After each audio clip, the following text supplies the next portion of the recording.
Yo hablaba de eso un poco al comienzo. ¿Cuál es el punto? ¿Cuál es la idea de este hecho político en particular que saca adelante la derecha con cierta complicidad del oficialismo? Estoy de acuerdo con Mauricio, había muchos parlamentarios oficialistas que no estaban. Vamos a revisar aquello.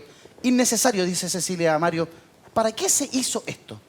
Porque estamos en una dinámica de la culpa la tuviste tú, la culpa la tuviste tú no condenas la violencia, tú no condenas al Partido Socialista que andaba en ese minuto con granadas, dinamita, varios de ellos, declarado por ellos, no por mí. Entonces yo te hago condenar esto otro, yo pongo esto otro sobre la mesa y al final entramos en una dinámica de tú eres el más malo, tú eres el negacionista. Yo a la diputada y a todo el que está mirando vuelvo a insistir en lo que es el programa anterior. Veamos el informe RETI. El informe RETI es súper claro. Hace un análisis respecto de las causas del golpe, bien sincera, bien cruda, don Pepe Salaquet, don Raúl Rettig, entre otros. Luego dice que son violaciones a los derechos humanos.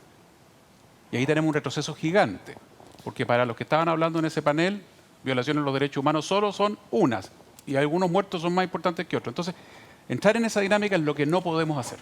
Hay que condenar la violación a los derechos humanos, hay que condenar que se quiebre la democracia, hay que condenar la violencia política, hay que condenar el uso de las armas como herramienta política, hay que condenar el actuar de los agentes del Estado, de los frentistas, de los lautaristas.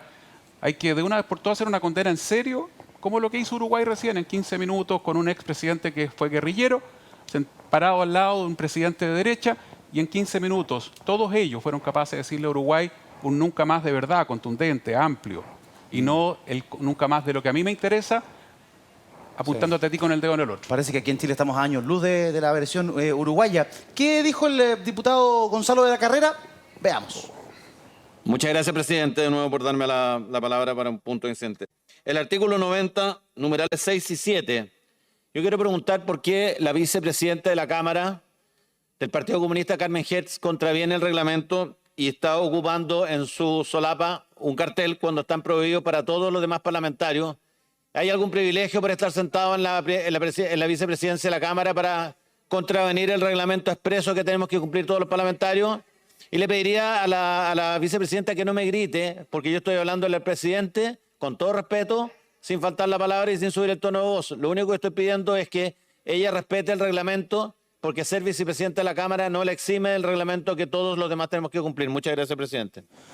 Ya, el diputado de la Carrera se refiere al reglamento, ¿cierto? Respecto de que desde el 1 de agosto no pueden haber imágenes, ¿cierto? Las pancartas, de hecho, por lo mismo fueron censurados. Y la diputada Carmen Hertz, que es la primera vicepresidenta de la Cámara, está en su solapa con la imagen de su marido, detenido desaparecido, ¿cierto? Entonces uno dice, bueno, si vamos a entrar a ese detalle, ¿a dónde va a llegar la conversación? Esto puede derivar en cualquier cosa, Marcelo Díaz. Mira, yo creo que esto expresa muy bien lo que estamos viviendo hoy, no hace 30 años, y tiene razón efectivamente la presidenta de Chile. Hace 30 años la derecha quería comprender una interpretación de los hechos que la asumiera también. Todos nos vamos a acordar del cinismo de Emilio Cheire cuando le dice a Ernesto Lechterman, después de pronunciar nunca más, Ernesto Lechterman, hijo de diputados políticos en el Valle del Elqui, papá y mamá, cuando él tenía pocos años de vida. Y le pregunta si se leyó el informe Rettig y Cheire tuvo que reconocer que no se lo había leído. Una impostura, ¿no? Una aparición ante la opinión pública como un comandante en jefe que estaba por el nunca más y hace poco investigado y sancionado por ser partícipe de las violaciones de derechos humanos que tuvieron lugar en La Serena. ¿Y qué vemos hoy día? A un señor de la Carrera, desquiciado como siempre, que jala a él y los republicanos a la derecha a posiciones mucho más de derecha. Por eso digo que hay una regresión, un retroceso en la derecha que representa a Mario, Macaya, Paulina Núñez y otros más, Belolio, me refiero a la UDI y a Revolución Nacional, a pesar de que en sus partidos hay exfuncionarios de la dictadura, cómplices pasivos de la dictadura, cito al expresidente Pinochet, Piñera. Pinochet no fue presidente, fue un dictador solamente. Entonces, esta presión de la ultraderecha, de los republicanos, hace que la derecha se endurezca y reniegue de aquellas cosas que afirmó, que haga un poco lo de Cheire, una impostura respecto de lo que había afirmado hace un tiempo atrás. Porque la verdad es que hay que ser bien miserable para interpelar a Carmen Hertz, que efectivamente, más allá del reglamento, tiene colgada una foto de su marido, Carlos Berger, ¿sí? Que también fue víctima de la violencia de la dictadura. Entonces, pucha, yo espero ahí sinceramente que no retrocedamos 20 años. Que aquellas fuerzas de derecha que fueron capaces de reconocer, más allá de la interpretación de los hechos históricos, porque hay un consenso universal, el derecho internacional establece con claridad, con nitidez, que es una violación a los derechos humanos. Cuando se cometen ¿Quién es el responsable? Y sobre eso yo entendía que habíamos ido construyendo un entendimiento transversal que es la base de un nunca más. Por eso es que en Uruguay se puede hacer lo que hace Pepe Mujica y otros, porque ahí no hay duda alguna respecto del horror desatado del golpe de Estado en Uruguay, lo mismo en Argentina. En Chile, todavía lamentablemente, sobre eso hay una parte de la derecha que o lo cayó, lo que creía en su momento, o fingió un compromiso de nunca más. Hoy día, presionados por la ultraderecha, están estas tesis, a mi juicio, revisionistas de sus propias convicciones o de sus propias afirmaciones. Voy al tiro con Cecilia, pero Mario, respecto a lo mismo, ¿qué pasó en la derecha? Si en la época de los 90 y los 2000 el eje o la bisagra estaba en torno al PS, hoy día está en Chile Vamos. Es el fenómeno republicano el que ha hecho que sectores de tu partido y de la UDI se vayan a la extrema derecha. ¿Estás de acuerdo tú con lo que se vio en el Congreso hoy día? No, primero, yo creo que la visión parcial la tiene, con el respeto que le tengo, Marcelo Díaz. ¿Qué es violación a los derechos humanos? Dice el informe Rettig. Y hace un largo análisis con intervenciones brillantes de José Salaquet y de Raúl Rettig, de por qué no solo los agentes del Estado. Ellos dicen, la tesis vigente, mayoritaria, solo los agentes del Estado. Pero hay varias otras tesis más modernas, en donde otros también, y explican por qué otros también. Porque yo sí me leí el informe Rettig de arriba a abajo y lo tengo ahí. Y creo que es un documento que debería ser la piedra angular para la discusión de lo que viene. Primer punto. En segundo lugar, la regresión que estamos viendo es una regresión sobre todo de el intentar instalar la idea de que el 70, 69, 72, el PS, por ejemplo, era un partido absolutamente democrático, etcétera, cuando sus declaraciones públicas hablaban de que la revolución era inevitable, que la vía armada era la línea correcta, y le hicieron la vida a cuadros al presidente Allende. Ellos. No tienes para qué leer el libro de Mansuy, que lo recomiendo, las memorias del presidente Elwin, que ya voy en más de la mitad, tuve el privilegio de escuchárselo a él, el tremendo privilegio de escuchárselo a él. Entonces, la regresión, fíjate, a mi juicio es bien masiva. Luego, la declaración de la Cámara, que ¿era necesario recordarla? No lo sé, los parlamentarios lo eran. Pero ¿miente esa declaración? ¿El gobierno del presidente Allende no se había salido y no había quebrantado la Constitución? En mi opinión, sí la había quebrantado. ¿Tú estás de acuerdo con esa declaración, con la declaración de la Cámara? Absolutamente. El gobierno del presidente Allende quebrantó el orden institucional del país. Totalmente, lo dijo la Contraloría, lo dijo, y el Partido Socialista en ese momento decía, mira, me importa un rábano lo que digan las instituciones burguesas como la Corte Suprema, la Contraloría, etcétera. Esa era la dinámica de la época. Entonces vamos a entrar en eso ahora, en vez de decir, ¿sabe qué? Condenemos todos estos hechos. Yo vuelvo a insistir, informe Rettig. ¿Por qué se produce el golpe de Estado? Dice el informe Rettig. No es nuestra misión, dicen ellos. Pero queremos hacer un análisis respecto a aquello. Y fíjate que esos prohombres hacen ese análisis, y eso yo entendía que era el consenso que teníamos, pero resulta que ni siquiera tenemos ese consenso hoy día. Ahora nos quieren, hay que escribir la historia completa de nuevo. Entonces, yo la verdad que lo lamento, es triste, es doloroso que veamos que probablemente a algunos les da vergüenza. Yo tengo amigos que en ese minuto andaban efectivamente con el AK-47 y un ex canciller que es mi amigo dice, yo fui a buscar la dinamita, el revólver esa tarde. Cecilia, ¿el presidente Allende quebrantó el orden institucional del país como afirma ese proyecto de resolución del 73? Bueno, yo creo que la historia no hay que desconocerla de los tiempos que se vivían en ese minuto, pero también recordemos de todo el boicot al gobierno de Allende que hubo, no solo político, sino que también económico.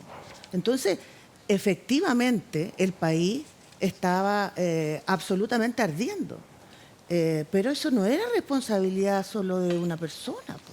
Entonces, cuando la derecha insiste en dividir el país y colocar esta declaración, que en el fondo es cero respeto, porque aquí no ha habido ningún aporte para poder encontrar. El informe Rettig, ok, pero el informe Rettig establece que la violencia se ejerció hacia las personas, pues, desde el Estado. Y la simetría de violencia es enorme, porque ahí tiene a todo un ejército armado, pues. Ahí tiene a todos los que se supone que cuidan a la ciudadanía, deteniendo personas, haciendo desaparecer personas. Es harto distinto cuando se quiere empatar algo que no fue simétrico, sino que algo que fue absolutamente abusivo del Estado, pero de las Cecilia, Fuerzas Armadas, contra las personas, contra dirigentes sindicales, Cecilia, contra hay dirigentes personas políticos. que en nuestro país afirman que ese proyecto de resolución del 73 fue parte de los argumentos que encontraron en el ejército y las Fuerzas Armadas para ejecutar el golpe. Que Bueno, fue, ok, era- el era Congreso una se manifiesta así, nosotros en esto nos afirmamos y vamos. Y ese proyecto de resolución fue votado y fue firmado con gente de la democracia cristiana. Sí.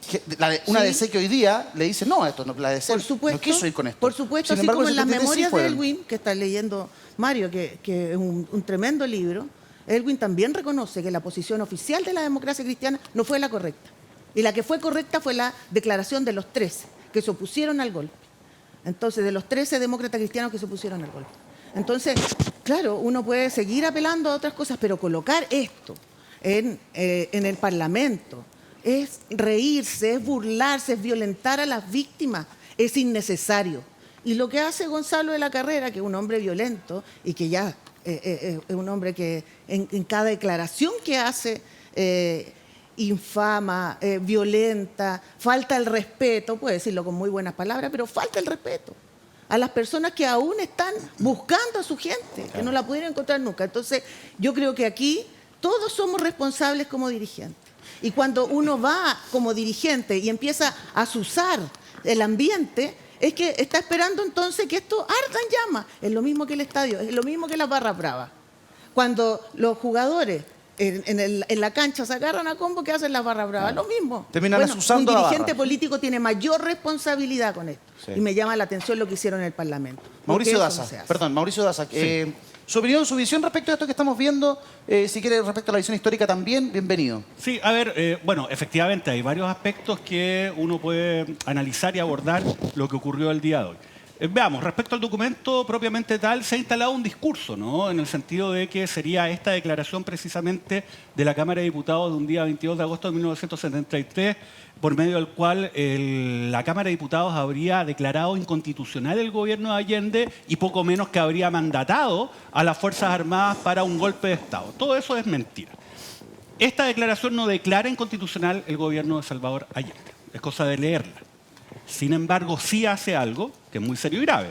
Da cuenta de un conjunto de infracciones graves al Estado de Derecho, el cual se imputa al gobierno de Salvador Allende. Y acto seguido llama, porque usted dirá, pero es lo mismo. No, no es lo mismo. Porque cuando usted declara inconstitucional algo, entonces, bueno, ¿qué es lo que corresponde?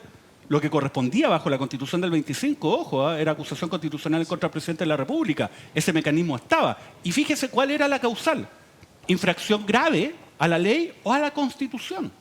Ahora, ¿por qué no lo hicieron? Porque no había la mayoría. No estaban las mayorías para poder destituir al presidente Allende, y menos después de la última elección parlamentaria, algunos meses antes de esta declaración, donde las fuerzas de la Unidad Popular, lejos de retroceder en el Congreso, avanzaron en el Congreso. Pero punto y aparte se da cuenta de una serie de actos graves.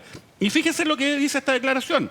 Señala, le corresponde poner término inmediato a todas las situaciones de hecho referidas que infringen la Constitución y las leyes con el fin de encauzar la acción gubernamental por las vías de derecho y asegurar el orden constitucional. O sea, lejos de llamar, digamos, a ponerle término a el orden constitucional, se estaba llamando a respetarlo. Así que tampoco era un mandato a las Fuerzas Armadas para los efectos de que hicieran el golpe de Estado, y menos un golpe de Estado que, entre otras cosas, cerró la Cámara de Diputados. Ahora, obviamente, el problema es que acá se cuenta una parte de la historia, ¿no? Y se toma un evento particular sin tener todo el contexto de personas que tampoco sabían lo que se venía. Yo no creo que la democracia cristiana hubiese suscrito esto si hubiese sabido la dictadura que venía, donde muchos de sus militantes también fueron víctimas, ¿no? De abusos, de violaciones graves en contra de los derechos humanos. Entonces, además, fíjense, otra cosa, acá lo que se pide no es leer el texto completo, porque si uno quisiera hacer un análisis profundo, lo que habría que leer son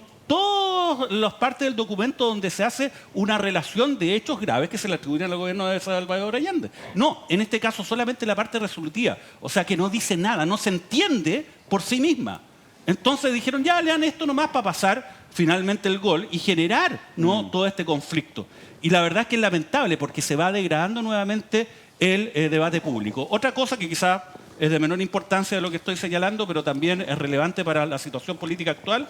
Oiga, ¿qué pasa con el gobierno y las fuerzas de la coalición que se supone que lo sustentan? ¿No? Ese es un problema que también hay que analizar.